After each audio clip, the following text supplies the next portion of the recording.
Good afternoon class, सब लोग को गुड आफ्टरनून। गुड आफ्टरनून सब लोग को। देखिए बहुत ध्यान से देखिए इधर मेरी ओर। आपको कल समझाए थे बोलाइट वोलाइट के बारे में। यहाँ देख रहे हैं ये एक क्या चीज है, एस्टेरॉइड है। ये एस्टेरॉइड है। जब ये पृथ्वी पे गिरने लगेगा तो इसे क्या कहेंगे, उल्का। और धबाक गिर जाएगा तो इसे क्या कहेंगे, उल्का पिंड। और बोलाइट में तो कल अंतर समझाई थे। ऐसे ही अंतरिक्ष में घूमते रहते हैं सभी, यही गिरता है तो क्या बन जाता है, उल्का पिंड बन जाता है। और ये जब जल यहाँ जाता है तो पृथ्वी का क्या है, वायुमंडल है।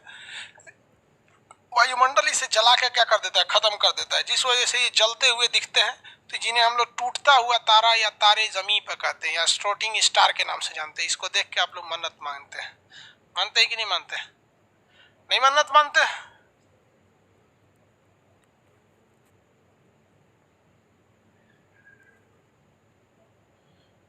एलियन क्या होते हैं सर?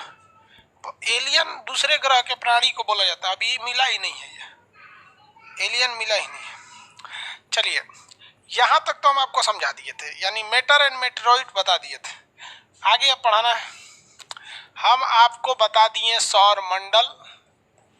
सौर मंडल, इस सौर मंडल में हम आपको बता दिए आपका सूर्य, टोटल सन के बारे में बता दिए जानकारी, कुछ नहीं छुपाए हैं। उसके बारे में हम आपको अलग अलग ग्रहों के बारे में बता दिए हैं, प्लैनेट्स के बारे में। इसके अलावे अगर आप देखेंगे तो हम आपको बता दिए उल्का, उल्का पिंड, बोलाइट वगैरह, उल्का। अब आपको बताना है हमको क्षुद्र ग्रह। क्षुद्र ग्रह भी बढ़ा दिए हैं। क्षुद्र ग्रह क्या होते हैं, ग्रहों के टुकड़े होते हैं, मंगल और बृहस्पति की कक्षा के बीच में घूमते हैं।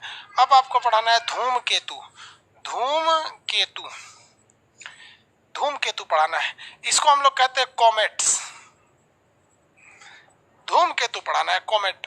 कॉमेट पढ़ाने के बाद फिर आपको मून के बारे में पढ़ाना है और चंद्रमा के बारे में, अर्थ के बारे में, चंद्रमा और अर्थ के बारे में। उसके बाद नीचे उतर जाएंगे। तो अभी मेन हम आपको क्या पढ़ाने जा रहे हैं, धूमकेतु पढ़ाने जा रहे हैं। इस सब में कोई प्रॉब्लम है तो बोलिए। अभी आपको बचा हुआ क्या है, तो पृथ्वी बची हुई है और मून बचा हुआ है। इसलिए आप इससे क्वेश्चन अभी नहीं पूछेंगे, क्योंकि पढ़ाई ही नहीं है तो पूछेंगे क्या चीज। हम अभी जा रहे हैं आपको धूमकेतु पढ़ाने। ऊपर में दिक्कत है तो पूछिए। पीडीएफ धुंधला दिख रहा है आप लोग को, तो पीडीएफ को धुंधला दिख रहा है तो हम उस पीडीएफ को दूसरा करेंगे। तब जिनको ठीक दिख रहा है ठीक है, नहीं तो दूसरा डाल देंगे, नो प्रॉब्लम।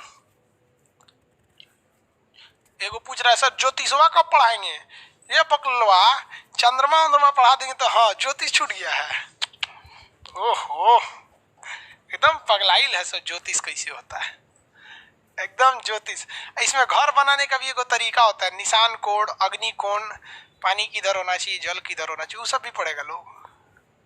हाँ, शादी का मुहूर्त कैसे देखा जाता है, लड़का का नामकरण, ये सब पढ़ाएंगे तो फिर ज्यादा हो जाएगा। लेकिन मेन मेन चीज ज्योतिष में पढ़ा देंगे आपको, सब पढ़ेगा लोग। चलिए बाबू, अब हम आपको कॉमेट शुरू कर देते हैं। देखिए कॉमेट क्या होता है, ये एक के चीजवा का नाम है कॉमेट। इसको कई नाम से जाना जाता है। पहले तो इसको इंग्लिश में कहते हैं कॉमेट्स, इसीलिए इंग्लिश वाला विद्यार्थी आगे निकल जाता है, क्योंकि वो एक ही चीज पढ़ता है कॉमेट। हिंदी मीडियम वाला 5 गो नाम रख ले ऐसे उसका नाम होता है धूम केतु। इसी को कहते हैं पुच्छल तारा।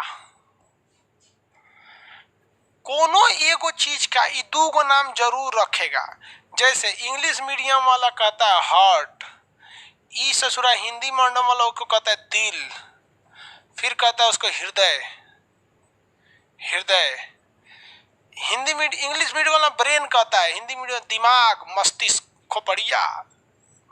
देखो कॉमेट होता क्या है, यहाँ नाम से समझिए ध्यान से। केतु का मतलब होता है तारा, जैसे राहु केतु सुने हैं ना, तो केतु का मतलब होता है तारा। केतु मतलब क्या होता है, तारा। तो इसके पीछे में भी लगा हुआ है तारा और इसके पीछे भी लगा हुआ है तारा, लेकिन 2 चीजें अलग है। इसमें लगा हुआ है पुच्छल, इसमें लगा है धूम। देखिए एस्टेरॉइड जब बनते हैं ना, जब भी ग्रह टूटते हैं तो ग्रहों के टूटने से आपको पता है कि एक एस्टेरॉइड बेल्ट बन जाता है। एस्टेरॉइड बेल्ट कहाँ कहाँ पे है, तो आपको पता है मंगल और बृहस्पति की कक्षा के बीच में एस्टेरॉइड। लेकिन कभी कभी क्या होता है कि ये जो टूटते हैं तारे वगैरह, तो ये टूटने से ना कई जगह एक ही जगह ऐसे इकट्ठा हो जाते हैं। एक ही जगह क्या होते हैं, टूट कर इकट्ठा हो जाते हैं, एक जगह से टूट के क्या हो जाएंगे, इकट्ठा हो जाएंगे। तो ये छोटे छोटे टुकड़े जब इकट्ठा हो जाते हैं तो दूर से देखने पे लगता है ये धूल कण है, बट एक्चुअली में ये धूल कण होते नहीं है। ग्रहों का टुकड़ा बड़े साइज का हो जाता है तो उन्हें क्षुद्र ग्रह कहते हैं, उससे छोटा छोटा हो जाता है तो वो धूल के जैसे एक जगह रह जाता है। लेकिन ग्रेविटेशन की वजह से वो तो पृथ्वी खींचना चाहती है लेकिन खींच नहीं पाएगी, क्योंकि भाई वायुमंडल एंट्री नहीं करने देता है उन सब चीजों को। तो ये एक पास इकट्ठा हो जाते हैं और ये भी सूरज का चक्कर लगाते रहते हैं। तो आप जरा देखिए जरा ध्यान से, ये हमारा सूर्य है, सूर्य का चक्कर कौन कौन लगा रहा है, ये सूर्य हो गया हमारा। इस सूर्य का चक्कर ग्रह उपग्रह लगा रहे हैं, सब क्या लगा रहा है, ग्रह लगा रहे हैं, सभी ग्रह लगाते हैं इसका चक्कर ऐसे ऐसे। इन्हीं ग्रहों के बीच में जो क्षुद्र ग्रह की पेटी है, क्षुद्र ग्रह, छोटका छोटका क्षुद्र ग्रह भी लगा रहे हैं इसी में। इसी क्षुद्र ग्रह का जो छोटा छोटा टुकड़ा है जो धूल के समान है वो भी इसका चक्कर लगा रहा है, जो धूल के समान है वो भी चक्कर लगा रहा है। तो धूल को हम लोग कहते हैं धूम, धूल को क्या कहते हैं, धूम। और ये धूल है तो आपको पता है कि आंधी जब उठती है, धूल जब उठता है और जब ये गति करेगा तो स्पीड के वजह से इसके ज्यादातर पोर्शन जो इस धूमकेतु है इसका ज्यादातर एरिया अगर देखेंगे तो आगे रहेगा और पीछे बहुत कम धूल रहेगा। पीछे धूल क्या रहेगा, कम रहेगा। अगर गति करेगा तो इसी शेप में गति करने लगता है, पीछे धूल कम हो जाते हैं। तो रहता तो ये धूल का ही है, तो इसलिए इसे कहते हैं धूम। लेकिन इसके पीछे एक पूंछ जैसा निकल जाता है, तो जिस वजह से इसे हम लोग पूंछ वाला तारा भी कहते हैं। धूल का बना हुआ यह तारा तारा है नहीं, क्योंकि इस पे धूल देखिएगा बड़ी तेज चमकता है, तो छोटे छोटे चीज चमकते तेज है, तो चमकने की वजह से इसे केतु यानी तारा बोल दिया गया, ये तारा है नहीं। तो इसे पुच्छल तारा इसलिए बोला गया, तारा इसलिए बोला कि चमकीला दिखता है, लेकिन ये तारा है नहीं। इसे धूम इसलिए कहा गया क्योंकि ये धूल का बड़ा हुआ था, छोटे छोटे टुकड़ों का। और ये जब ये चक्कर लगा रहा था सूर्य का, तो ये क्योंकि ये स्टेबल नहीं था, धूल कण स्टेबल नहीं थे, तो इसके ज्यादातर पोर्शन आगे थे, पतला हिस्सा पीछे हो गया, इसलिए ये धूल का बड़ा हुआ था, तो धूम तारा। और भारत के लोगों ने देखा कि ससुरा कहने तो लेंगड़ी निकलल है, लेंगड़ी समझता है, लेंगड़ी पोंछ बोला जाता है बिहार में ना, पोंछ को लेंगड़ी बोला जाता है, चुरकी को टिक्की बोला जाता है, पैर को गोड़ बोला जाता है, तो ये सब लैंग्वेज है वहां का। तो इसका पोंछ निकला था तो ससुरा एकरे नाम रख दिया सब धूमकेतु, क्योंकि धूल का बना था इसलिए धूमकेतु। और इसका लेंगड़ी यानी पोंछ निकला था इसलिए पुच्छल तारा। इंग्लिश वाला उसका नाम रख दिया सब कॉमेट्स, क्या नाम रख दिया, कॉमेट। तो भाई सूरज का चक्कर तो बहुत लोग लगाते हैं, ग्रह लगाते हैं, हर एक ग्रह के अपने उपग्रह भी साथ लगाते हैं। ग्रहों के टुकड़े यानी क्षुद्र ग्रह लगाते हैं, क्षुद्र ग्रह के भी टुकड़े जो होते हैं छोटे छोटे हो जाते हैं, एस्टेरॉइड जो होता है वो क्या होते हैं, जो टुकड़े हो गए धूल की जैसे छोटे छोटे बच गए इतनी इतनी, तो वो धूम केतु कहलाते हैं, धूल की तरह होते हैं। सूर्य की किरणें, ये केतु यानी तारा क्यों कहते हैं, केतु का मतलब होता है तारा। तारा क्यों कहते हैं, क्योंकि इसमें चमक होती है, धूल कण में तो वैसे भी चमक होती है लेकिन इसके अंदर हीट लाइट नहीं होता है, इसलिए इसे तारा नाम दे दिया गया, तारा है नहीं। तो धूम केतु क्यों कहे और पुच्छल तारा क्यों कहे, धूल का बना था, चमकीला था, तो चमकीला था तो तारा, और धूल का बना था तो धूम केतु। पोंछ निकला था इसलिए पोंछ वाला तारा चमक रहा था, पुच्छल तारा हो गया। इसी को क्या कहते हैं, कॉमेट्स कहते हैं, कॉमेट क्या कहेंगे, कॉमेट कहते हैं। आप देखिए इसको यही दिख रहा है ये। आप कहेंगे कि सर ये तो टूटता हुआ तारा है, नहीं, टूटता हुआ तारा जो होता है वो कैसे होता है, देखिए टूटता हुआ तारा ऐसे टूट के खत्म हो जाता है, टूट के क्या हो जाता है, खत्म हो जाता है ये जाके, लेकिन ये खत्म नहीं होता है, ये घूमते रहता है, क्योंकि सूर्य की किरणें इसमें पड़ती है ना तो इसके धूल कण चमकने लगते हैं, इसलिए इसे क्या कहते हैं, धूमकेतु कहते हैं, धूमकेतु। अब एक बच्चा वाला क्वेश्चन पूछता है कि सर इसका ना वो इसका पूंछ किधर की ओर रहता है, तो आप बताओ ना भाई, दुनिया में ऐसा कोई चीज है जिसका पूंछ आगे की ओर रहता है, सबका पूंछ पीछे रहता है। तो कहता है इसका पूंछ किधर रहता है, तो अपोजिट डायरेक्शन ऑफ सन, सूरज के विपरीत दिशा में इसका पूंछ रहता है, क्योंकि चक्कर ऐसे लगा रहा है तो पूंछिया बाहर न रहेगा, पूंछिया बाहर रहेगा तो सूर्य से देखेंगे तो बाहर की ओर पूंछ रहता है, तो इसका जो पूंछ होता है वो सूर्य से बाहर की ओर होता है। सबसे करीबी धूमकेतु देखिए, बहुत सारे धूमकेतु घूमते रहते हैं सब, जिसकी कोई कमी नहीं है, क्योंकि टुकड़ों की कोई कमी है अंतरिक्ष में, बहुत सारे घूमते रहते हैं। हमारा सबसे करीबी जो घूमता है हेली नामक धूमकेतु, हेली धूमकेतु। अब वो धूमकेतु पृथ्वी से बहुत दूर है, वो चक्कर लगाता है, एक चक्कर लगाता है 76 वर्ष पर। कितने वर्ष पर? 76 वर्ष पर। तो सबसे फेमस जो धूमकेतु है वो क्या है? हेली नामक। हालांकि एरका सेरकी है, काहुतेक है, ये सब क्या है? सब धूमकेतु है, सब नाम है, सब इसमें किसी काम के नहीं है सब। बस इतना याद रखिएगा कि पुच्छल तारा को ही हम धूमकेतु कहते हैं। इसे धूम इसलिए कहते हैं क्योंकि ये पूंछ वाला है, तारा इसलिए कहते हैं चमकता है।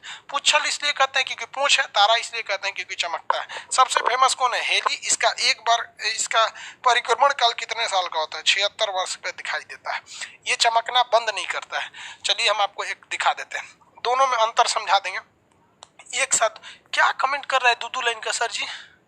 जुपिटर प्लैनेट एस्टेरॉइड को खींचे रखता है, उसका ग्रेविटेशन ज्यादा इसलिए खींच के रखता है।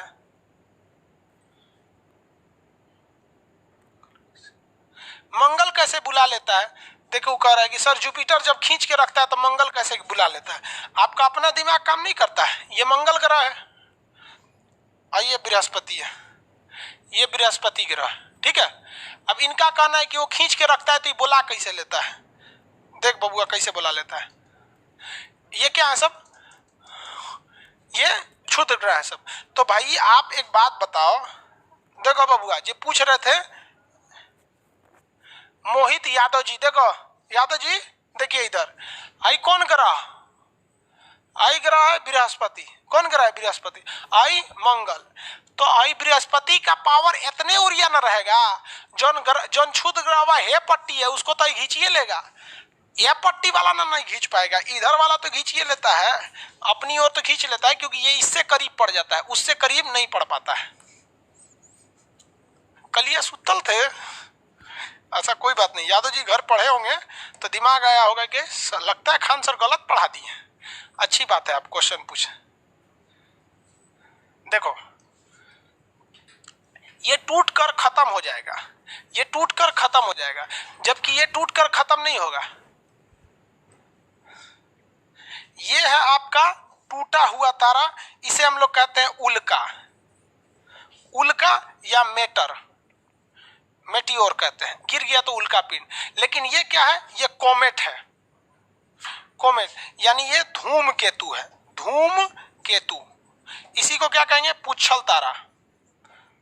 पुच्छल तारा दो खासियत देखिए, ये हमेशा ऊपर से नीचे आता है, ये हमेशा ऊपर से नीचे आता है क्योंकि ये फ्री फॉल हो रहा है।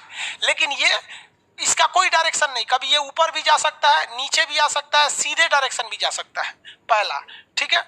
दूसरी देखिएगा, इसका पूंछ जो होता है ना हमेशा पतला होता है और अगला हिस्सा मोटा पूंछ पीछे होता है, जबकि इसमें उल्टा होता है, इसमें पिछला हिस्सा ही चौड़ा हो जाता है, पूंछ वाला चौड़ा हो जाता है। तो ये जो है ये दिखता है, ये 1 सेकंड में बाद, ये 1 सेकंड तक दिखता है, खत्म होता है, जबकि ये आपका कंटिन्यू दिखते रहता है। तो ये दोनों में मेन अंतर होता है। ये भी क्षुद्र ग्रह है जो खड़े गिर रहा है, जल के खत्म हो गया। ये क्षुद्र ग्रह के टुकड़े हैं जो धूल का रूप ले लिए हैं, ये गिर नहीं रहे हैं बल्कि चक्कर लगा रहे हैं। जब हमारे करीब आते हैं तो दिखाई दे देते हैं, जैसे सांझ का तारा और भोर का तारा शुक्र दिखाई देते हैं। याद हो गया आप लोग को?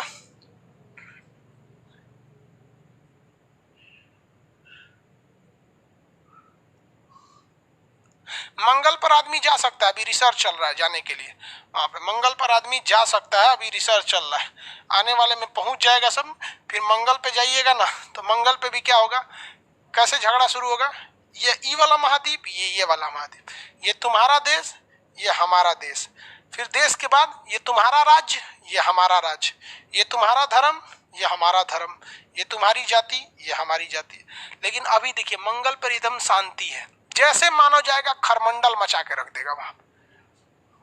चलो भाई आप देख लिए हेली नामक, क्या देखे, क्षुद्र ग्रह हेली। हेली क्या है? उल्का पिंड। कितने वर्ष पे दिखता है? 76 सालों पर दिखता है। काहुतेक क्या है? सेरकी क्या है? ये सब चीजें क्या है? सब ये धूमकेतु है, सब जो धूल की तरह है, सब घूम रहे हैं, सब धूमकेतु। किसी को धूमकेतु में अब दिक्कत नहीं है। आते हैं अपने टॉपिक पर। धूमकेतु बता दिए, धूमकेतु बता दिए, कॉमेट, क्षुद्र ग्रह बता दिए, दोनों की कक्षा में घूमते हैं। अब आप बताते हैं पृथ्वी। क्या बताते हैं भाई? प्लूटो नहीं बताए सर? अच्छा, प्लूटो भी ग्रह की श्रेणी में से हट गया, उसको ही बताएंगे। प्लूटो ग्रह की श्रेणी से हट गया, उपग्रह से छोटा हो गया था, यहाँ बता देंगे। चंद्रमा से यहाँ पे भी बता देते हैं, चलिए, लेकिन उसको आगे ही बताएंगे। चंद्रमा के बाद पढ़ाना होता है प्लूटो। अब अर्थ के बारे में बताते हैं, पृथ्वी के बारे में। आप सबको पता है पृथ्वी के बारे में कुछ कुछ चीजें, कि एकमात्र ग्रह पृथ्वी है, एकमात्र ग्रह पृथ्वी यानी अर्थ है जिस पर जीवन संभव है, जिस पर जीवन संभव है। ये तो पता ही है आप लोग को। इसको नीला ग्रह कहते हैं, ये भी पता ही है। इसका जो घनत्व होता है सबसे ज्यादा होता है। घनत्व जो होता है 5 ग्राम पर सेंटीमीटर क्यूब, पर 5 ग्राम पर सेंटीमीटर क्यूब। 5.5 होता है, हम 5 लिख दिए, चलो 5.5 लिख देते हैं। अब लड़का सबको ये समझ में नहीं आता है कि कौन सी होता है 5 ग्राम पर सेंटीमीटर क्यूब। 5 ग्राम पर सेंटीमीटर क्यूब क्या होता है? देखो बाबू, 5 ग्राम पर सेंटीमीटर क्यूब कैसे समझाएं आपको, कैसे समझाएं आप लोग को, समझे में नहीं आ रहा, समझाएं कैसा? देखिए इसी से समझिए।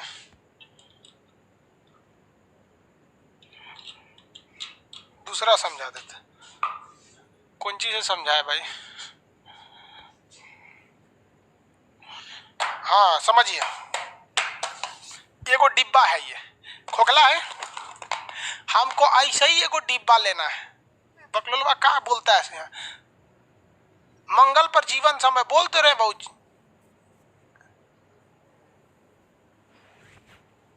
ग्रेविटी कहाँ तक रहती है बाबू? पूरी दुनिया में ग्रेविटी रहती है। ग्रेविटेशन फोर्स कभी खत्म ही नहीं होता है। ग्रेविटेशन फोर्स ऐसा फोर्स है जिसका रेंज बहुत पूरी दुनिया में।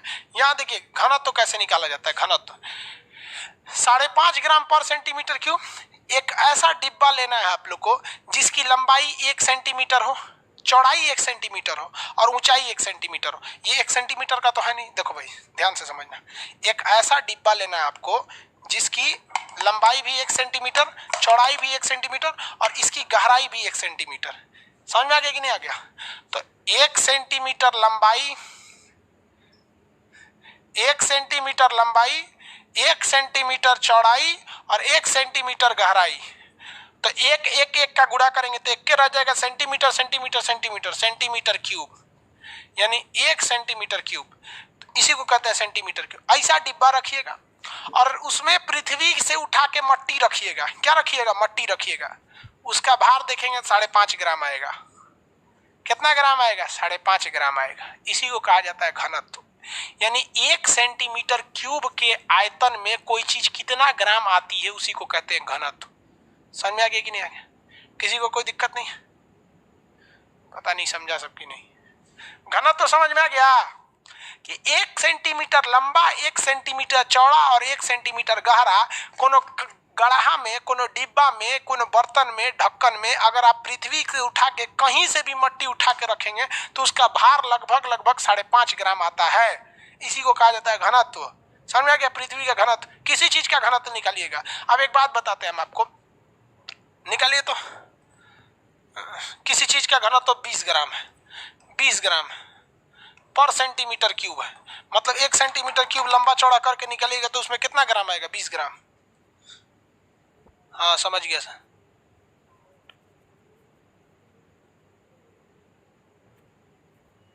हो गया? शटल क्या होता है बताए थे उस दिन? रॉकेट ऊपरे रह जाता है, शटल लौट के आता है। तो पृथ्वी का ये घनत्व हो गया। पृथ्वी का घनत्व आप सब समझ गए लो। पृथ्वी का घनत्व आप में से सारे लोग समझ में आ गया आप लोग को। अब आगे चलते हैं पृथ्वी के बारे में। पृथ्वी थोड़ी सी झुकी हुई है। पृथ्वी क्या है भाई? थोड़ी सी झुकी हुई है। ध्रुवों पर थोड़ी सी चपटी है, झुकी हुई है।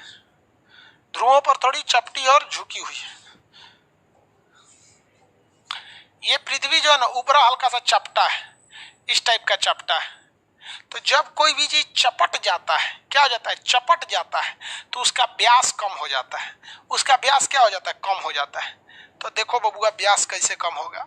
ये ऊपर वाला ये ध्रुव कहलाता है, ये नीचे वाला ध्रुव कहलाता है। इसको मिलाइएगा तो एक डायमीटर बनेगा, व्यास बनेगा। ये दोनों ध्रुवों को मिलाने से बना हुआ व्यास है। तो ऐसे व्यास को कहते हैं ध्रुवीय व्यास। क्या कहते हैं? ध्रुवीय व्यास। जब दोनों ध्रुवों को मिलाने से जो व्यास बनता है तो उसे बोलते हैं ध्रुवीय व्यास।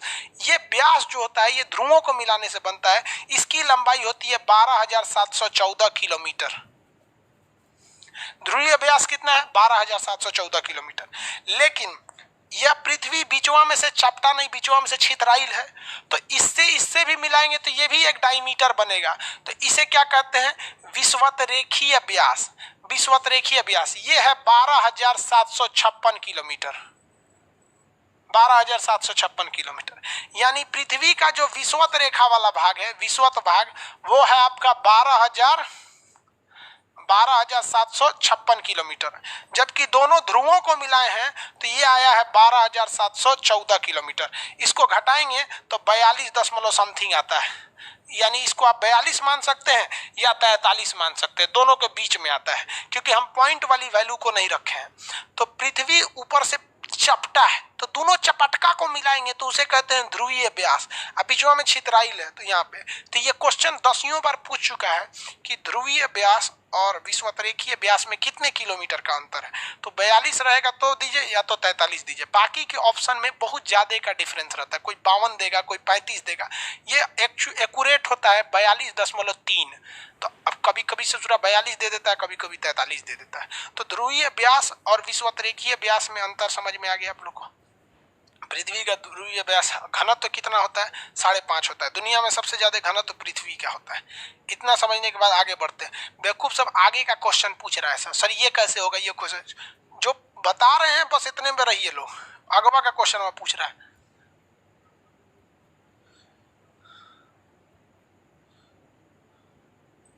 क्या पूछता है भाई?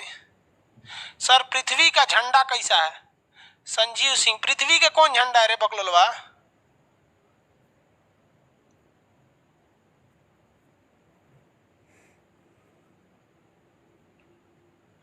भाई ज्योग्राफी का नोट्स टाइप करके दे देंगे। आप ये कमेंट करते रहेंगे तो हमको किसी बीच में कमेंट दूसरा भी छोड़ के चले जाएंगे। सर प्लेनेट सूर्य का चक्कर कैसे लगा रहा है? बापी मिश्रा, भाई ग्रेविटेशन फोर्स जो होता है दो चीजों को खींचता है। ये फिजिक्स का टॉपिक है। आप फिजिक्स नहीं पढ़ रहे हैं? कोई दिक्कत नहीं, फिजिक्स नहीं पढ़ रहे। कोई भी चक्कर क्यों घूमता है? भैंस खूंटा पे क्यों घुमाने लगती है? कि दोनों एक दूसरे को खींचते हैं। पृथ्वी सूर्य को खींच रहा है, सूर्य पृथ्वी को खींच रहा है, इसलिए दोनों एक दूसरे पे क्या होने लगते हैं सर? घूमने लगते हैं सर। चुंबक देखें, दो चुंबक को पास ले जाइएगा तो भागने लगते हैं सर। क्यों भागते हैं सर? दोनों एक दूसरे को ढकेल रहे होते हैं सर। हो गया? अर्थ का सिंबल क्या होता है? एक से एक बेवकूफ आता है सर यहाँ।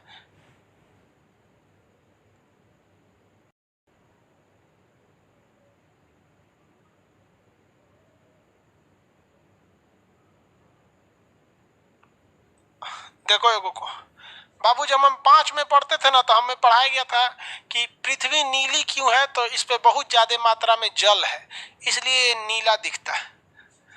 ठीक है, पृथ्वी पर नीले दिखने का बड़ा कारण होता है पृथ्वी पर जल की उपस्थिति। अब देखो भैया, कमेंट हम ऑफ करने जा रहे हैं। चलिए, पृथ्वी जो है वो अपने अक्ष पर थोड़ा सा झुकी हुई है और साथ ही साथ अपने तल पर भी झुकी हुई है। इस चीज को समझना बड़ी दिक्कत वाली बात हो जाती है। देखिए, पृथ्वी जो है ना, कोई भी चीज अगर देखिए, कोई छड़ी है, अगर किसी छड़ी को हम ऐसे झुका दिए तो ये दो जगह से झुकी हुई है। ये छड़ी को अगर हम झुका दिए तो दो जगह से झुकी है। एक एंगल इधर से झुकी है और ये एक दूसरा एंगल इधर से झुकी है। तो कोई भी चीज अगर झुकी होती है तो दो जगह से झुकती है। एक ऊपर के हिसाब से झुकी हुई है और एक नीचे के हिसाब से झुकी हुई है। ऐसे ही पृथ्वी भी हल्का सा झुकी है, जो पहले महज 18 डिग्री झुकी थी, 19 डिग्री, अभी 23.5 डिग्री झुक गई है। तो ये पृथ्वी का क्या चीज है भाई? झुकाव है। तो ये ही झुकाव हम दो हिसाब से बांटते हैं। ये पृथ्वी है नहीं है, इसमें दो तरह के झुकाव हैं। ये दो झुकाव देखिए आपको, ये जो झुकाव आप देख रहे हैं इसमें दोनों झुकाव हम बना देते हैं। एक ये डॉटेड लाइन देख दे रहे हैं और एक ये लाइन दे दे रहे हैं। ठीक है, इसको हम कहते हैं तल, इसे क्या कहते हैं? तल, ठीक है। और इसे कहते हैं हम अक्ष, इंग्लिश में कहते हैं एक्सिस, और इसे कहते हैं सरफेस। प्लेन, प्लेन, सरफेस नहीं, प्लेन, प्लेन। तो पृथ्वी का ये झुकाव है, जैसे कोई भी छड़ी ऐसे झुकी हुई है, तो ये वाला जो झुकाव होता है ना, ये वाला झुकाव, इसे कहते हैं कि अपने अक्ष से कितना झुका है, और ये कहते हैं तल से, जमीन तल से कितना झुका हुआ है। अगर मान के चलिए बाबू कि अगर ये नहीं झुका रहता, एकदम सीधा रहता, नहीं झुका रहता, एकदम सीधा रहता, तो ये तो 90 डिग्री बना रहा होता, 90 डिग्री। लेकिन अगर झुक गया है तो कुछ कम बनाएगा। तो इसको जब भूगोलवेताओं ने नापा तो ये आया 23.5 डिग्री। कितना आया? 23.5 डिग्री। 23.5 डिग्री आया खोपड़िया पे से, ऊपर से ज्यादा नहीं झुकी है, ऊपर से कम में झुकी है। कितना? 23.5 डिग्री। तो अक्ष, अक्ष मतलब ऊपर, अक्ष मतलब क्या होता है? ऊपर से, तो 23.5 डिग्री। तो तल से तो जेन्युइन है कि 66.5 झुकेगी। क्यों 66.5 झुकेगी? क्योंकि अगर किसी चीज को आप झुकाए हैं ऐसे, तो जितना ये झुका है और ये झुका है, दोनों को जोड़ेंगे तो 90 होना चाहिए ना, तभी ना ये सीधा खड़ा होगा। अगर ये 23.5 है तो ये कितना होगा? 66.5, तभी ना दोनों को जोड़ेंगे तो ये कितना हो जाता है? 90 हो जाता है। तो क्वेश्चन आपसे पूछेगा कि पृथ्वी जो है अपने तल से कितना झुकी हुई है, तो पृथ्वी अपने तल से 23.5 डिग्री झुकी है। कितनी डिग्री? 23.5 डिग्री झुकी हुई है। और अपने अक्ष से 23.5 डिग्री झुकी है। जबकि नीचे वाले तल से कितना झुकी है? 66.5 डिग्री झुकी हुई है। समझ में आ गया कि नहीं? हल्का सा लोड होने की वजह से, नहीं देखते कब घूमते घूमते यहाँ पे उल्का पिंड, उल्का पात होने से ये सब चीजें हो रही होती हैं। इस साइड से झुकी हुई है। आगे बढ़िए, किसी को कोई दिक्कत नहीं? कोई दिक्कत नहीं?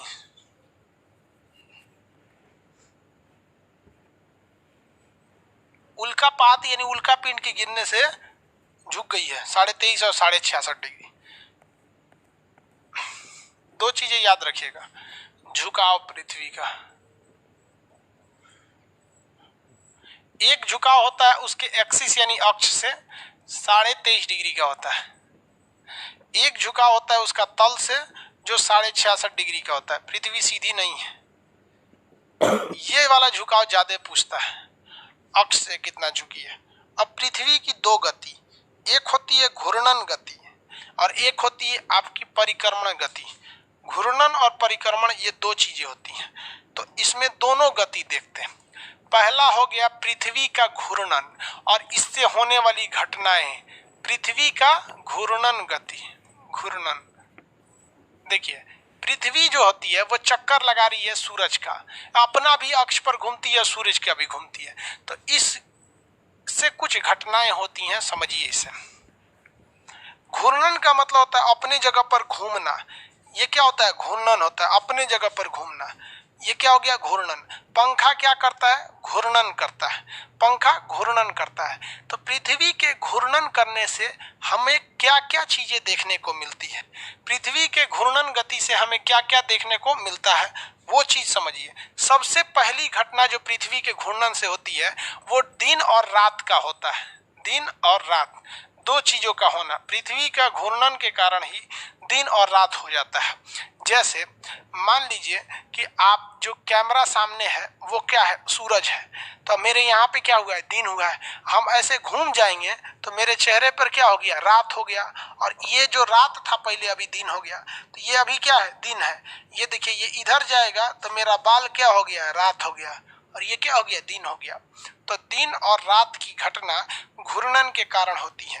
अगर घूर्णन नहीं होगा तो दिन और रात की घटना नहीं होगी। अगर पृथ्वी घूमना रोक दे तो जिधर दिन उधर दिने रह जाएगा और जिधर रात उधर रातें रह जाएगा। ससुरा, जिधर रात हुआ उधर वाला तो पगला जाएगा सर। दिन वाले का तो काम चलते रहेगा कि चलो कोई दिक्कत नहीं, दिनों में आदमी सूझ जाएगा, कोई दिक्कत नहीं होगा। समझ में आया कि नहीं आया? आगे बढ़े। तारीखें समझ में नहीं आएगा, कौन तारीख है आज?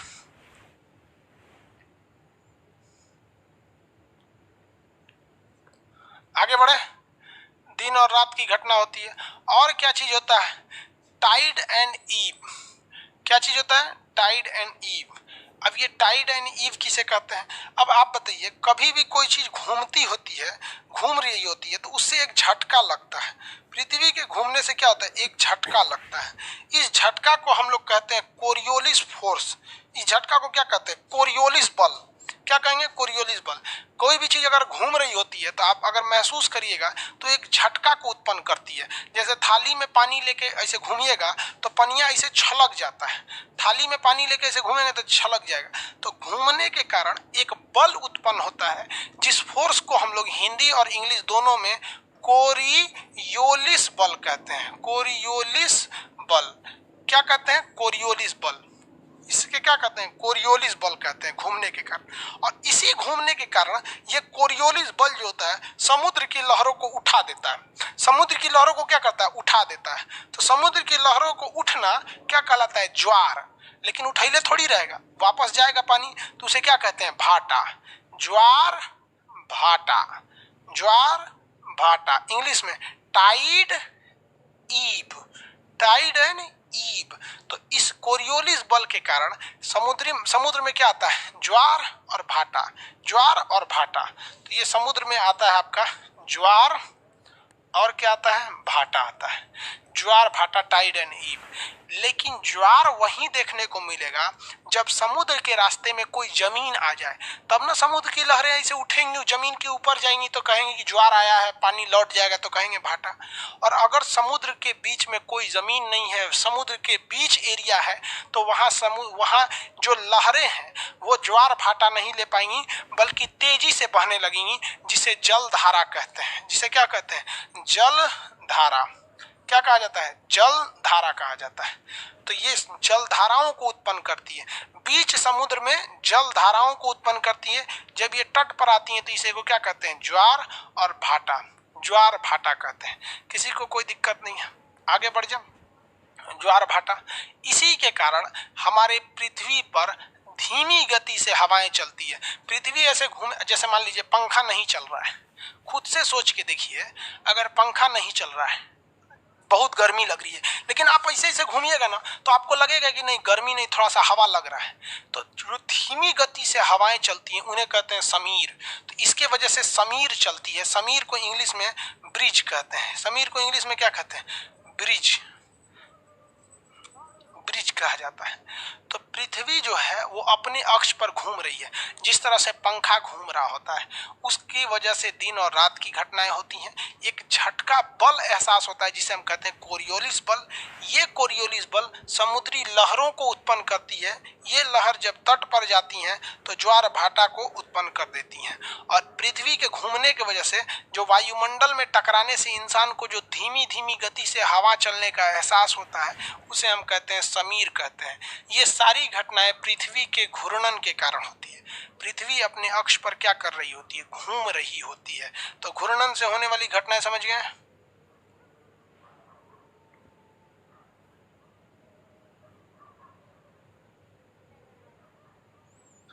देखो एगो कह रहा है कि सर पृथ्वी घूम रही है तो हम लोग क्यों नहीं घूम रहे हैं। हम सब लोग घूम रहे होते हैं बबुआ, हम सब लोग घूम रहे हैं। आप एगो बस में बैठ जाइए, सुनिए ध्यान से, एगो बस में बैठ जाइए, बस जो है ना अगर घूम के दाहिने से बाएं मुड़ गई से, तो आप क्या कहिएगा कि हम भी घूमे हैं। आप तो अपने जगह पर ही हैं, आप तो अपने जगह पे हैं। तो पृथ्वी घूम रही है तो सबको लेकर घूम रही होती है। केवल आपको लेकर घूमेगी तब कहेंगे ना कि वहीं छूट गया, समझ में आएगी नहीं। पूरी पृथ्वी को लेकर घूम रही है। हम भी इधर घूमे तो आप भी इधर घूम गए, सब चीज एक ही ओर घूम जाता है, इसलिए प्रॉब्लम पता नहीं चलता है। जब एक चीज रुक जाए और दूसरा घूमे तब ना समझ में आता है। हम सब पृथ्वी के साथ घूम रहे हैं, किसी को छोड़कर पृथ्वी नहीं घूम रही है। इतनी बड़ी पृथ्वी है कि ये डिसबैलेंस होती ही नहीं है, ये डिसबैलेंस नहीं होती है, इतनी बड़ी आकार की है। जैसे आपको एक एग्जांपल देते हैं, देखिए हम क्यों नहीं लगता है कि हम लोग घूम रहे हैं। एक चौकी ले लीजिए, इतना बड़ा पलंग, इस पे एक चींटी रख दीजिए, इस पे क्या कर दीजिए, चींटी रख दीजिए, और धीरे धीरे इस चौकी को घुमाइए, एक चक्कर लगवा दीजिए इस पे से। उस चींटिया को पूछिए, ए चींटी घूम लो कि ना घूम लो, वो कहेगी कि हम कहाँ घूमे, हम तो यहीं थे। ओकरा पते नहीं चला क्योंकि चौकी इतना बड़ा था कि उसको एहसास नहीं हुआ। समझ में आ गया? दो को चींटी यहीं रख दीजिए तो उन सबको पता चलेगा कि हम घूम रहे हैं। हाँ, लेकिन चौकी डिसबैलेंस नहीं होना चाहिए। डिसबैलेंस होगा तो भाप जाएगी कोनो घुमा रहा है।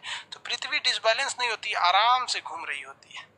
घूर्णन के कारण ये सारी घटनाएं हो रही हैं, वरना घूमती नहीं पृथ्वी तो हवाएं एक ही जगह रह जाते हैं। सब आगे बढ़ जाते हैं।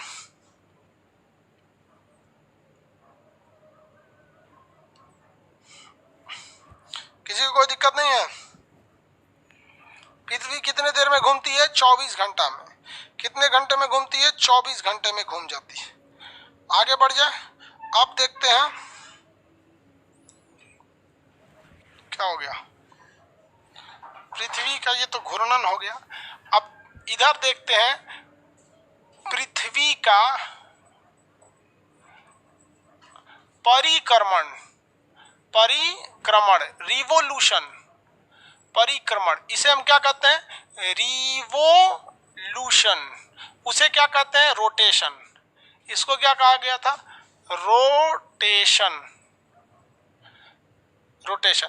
ये पूरा हो जाता है लगभग 24 घंटा में। क्या हो जाता है? 24 घंटा में। ये पूरा होता है 365 दिन में। 365 दिन 6 घंटा, लगभग 6 घंटा। 365 दिन 6 घंटा। ये क्या होता है? ये सूरज का चक्कर लगाती है पृथ्वी। जब पृथ्वी सूरज का चक्कर लगाने लगती है, जब पृथ्वी सूरज का चक्कर लगाने लगती है, किसका? सूरज का। तो जब पृथ्वी सूरज का चक्कर लगाने लगती है तो ऐसे घटनाओं को हम क्या कहते हैं? ऐसी घटनाओं को हम क्या कहते हैं? सूरज का परिक्रमण, रिवोल्यूशन के नाम से जानते हैं। क्या कहेंगे? रिवोल्यूशन के नाम से जानते हैं। अब ध्यान से देखिए, इसमें इसके कारण क्या होते हैं? वर्ष की घटना होती है, दिन और रात नहीं होते हैं। इसके वजह से मौसम बदलते हैं और साल बदल जाता है। साल यानी ईयर बदलते हैं। क्या होते हैं? ईयर बदलते हैं। और इसी ईयर बदलने से क्या होता है? हमारा मौसम बदलता है। जुलाई में बरसात हो जाती है, मौसम बदलता है। और इस मौसम में दिन और रात छोटे होने लगते हैं। दिन और रात, दिन और नाइट का क्या होता है? छोटा बड़ा होता है। छोटा और बड़ा हो जाता है। दिन और रात छोटा बड़ा होने लगता है। ठंडी के दिन में दिन छोटा और रात बड़ा हो जाता है। अब ये दिन बड़ा और छोटा क्या होता है, ये यहाँ नहीं समझ पाएंगे। जब हम आपको अक्षांश और देशांतर, लेटीट्यूड और लॉन्गिट्यूड बताएंगे तब समझेंगे। तो आप बताइए, पृथ्वी का जो रिवोल्यूशन होता है उसके कारण कई घटनाएं, साल का बदलना, 2020 के बाद 21 आएगा, 23 आएगा, 24 ऐसे करके। मौसम का बदलना, दिन और रात का छोटा होना, ध्रुवों पर 6 महीने दिन और 6 महीने रात रहना। 6 महीने दिन और 6 महीने रात कहाँ रहता है? ध्रुव पर। ये सारी चीजें, ये दोनों चीजें जो है ना, दिन और रात का छोटा होना, ये अक्षांश और देशांतर में समझ में आएगा, जो अभी आप लोग को पता नहीं है। तो ये दोनों में अंतर आपको याद रहना चाहिए। अब आपसे क्वेश्चन पूछे,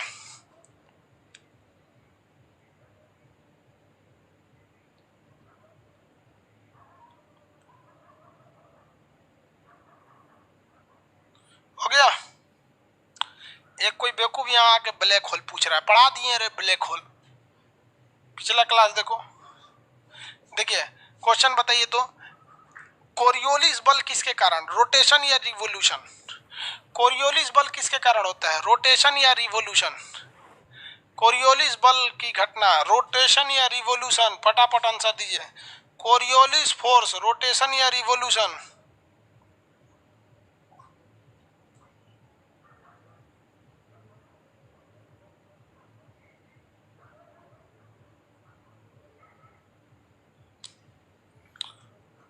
रोटेशन के वजह से।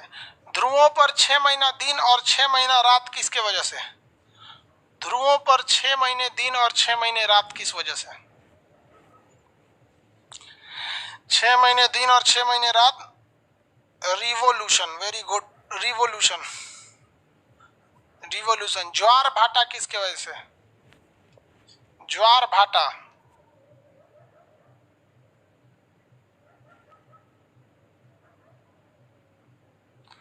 ज्वार भाटा रोटेशन। ज्वार भाटा रोटेशन की वजह से होती है। किसकी वजह से? रोटेशन की वजह से। याद रहेगा आप लोग को, किसी को कोई दिक्कत नहीं?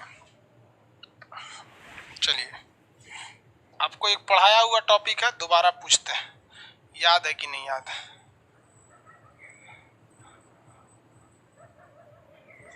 पढ़ाया हुआ टॉपिक है आपको।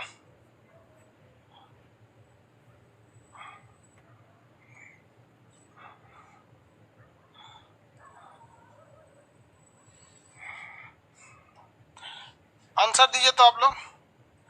पृथ्वी की दूरी जब बढ़ जाती है सूर्य से तो उस घटना को क्या कहते हैं? सूरज और पृथ्वी के बीच की दूरी जब बढ़ जाती है तो इस घटना को क्या कहते हैं?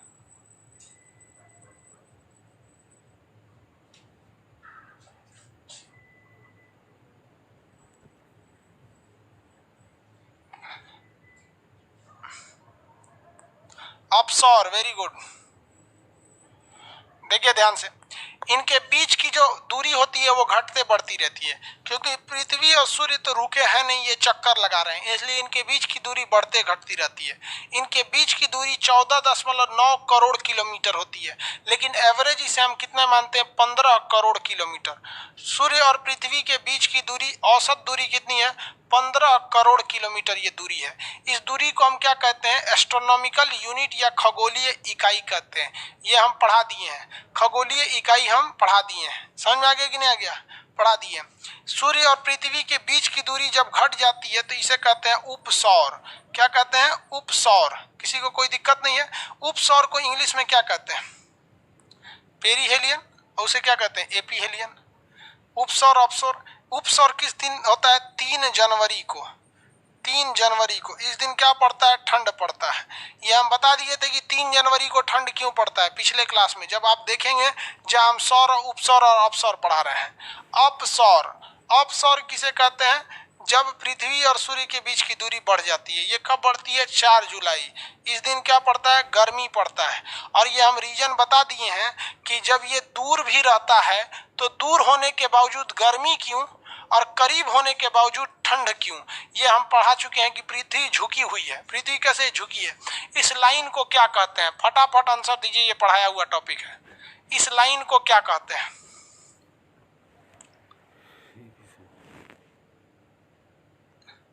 फटाफट आंसर देंगे। लाइन को क्या कहते हैं? ये जो लाइन है, इस लाइन को क्या कहा जाता है?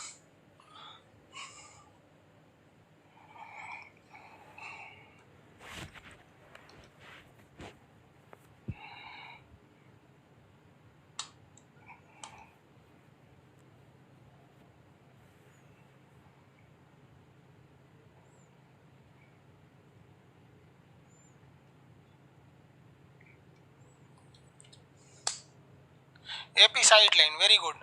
एपिसाइड लाइन के नाम से जाना जाता है। इस लाइन को क्या कहते हैं? एपिसाइड लाइन। यहां तक पढ़ा दिए थे। अब आगे आएगा आपका चंद्रमा, मून पढ़ाएंगे। मून के फेजेज ऑफ मून बता देंगे कि मून के कौन कौन से फेज होते हैं। उसके बाद आपको बताएंगे प्लूटो को ग्रह की श्रेणी से क्यों निकाल दिया गया। और उसके बाद ज्योतिष। उसका क्या होगा? ज्योतिष। अब बच गया आपका क्या चीज? मून। उसके बाद आपका प्लूटो। उसके बाद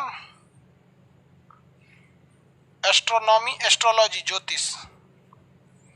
ये 3 टॉपिक आपके बच गए। इसको कल करेंगे। मून कल बता देंगे, प्लूटो और ज्योतिष एक दिन में बता देंगे। किसी को कोई दिक्कत नहीं है?